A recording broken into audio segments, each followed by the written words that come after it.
Naitwa Mwalimu Gift Kiando, afisa elimu mkoa wa Dar es Salaam.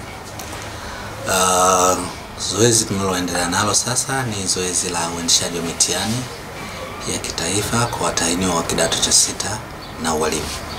Kwa mkoa wetu wa Dar es Salaam tuna vituo 105, tukiwa na vituo 83 vya shule na vituo 22 vya shule vya wanafunzi wa kujitegemea.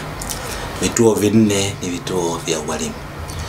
Na katika vituo hivyo vinavyofanya mitihani kuanzia jana, tunao wanafunzi wa shule watahiniwa wanaotoka kwenye shule zetu za sekondari za serikali na zisizo za serikali ambao jumla yao ni 6966. Lakini tunao wanafunzi watahiniwa wale wa kujitegemea, wale wa private candidate ambao wako 1083 na wapo katika vituo 22.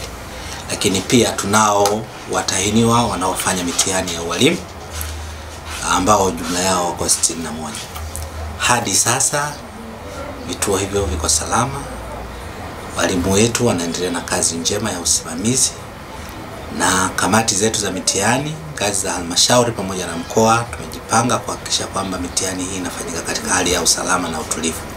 Hadi sasa vituo vyote viko shwari na ulinzi uko timamu chini ya vyombo vyetu vya dola. Nitoe rai tu kwa watahiniwa wote kuendelea kuwa watulivu, wafanye mitihani yao wakiwa watulivu na wahakikishe kwamba wanazingatia taratibu na maelekezo yaliyoelekezwa na Baraza la Mitihani. Lakini pia nitoe rai kwa wazazi wa watoto hawa wanaofanya mitihani kuendelea kuwaombea watoto wao. Kamwe wasifike mahala ikatokea mtu anaingilia michakato ya ufanyikaji wa mitihani. Tunayo makundi pia ya wamiliki wa shule, mameneja. Maelekezo ya serikali yalishatolewa na yako bayana. Tuache watahiniwa hawa wafanye mitihani kwa uwezo wao. Walishaandaliwa na wako tayari kufanya mitihani yao.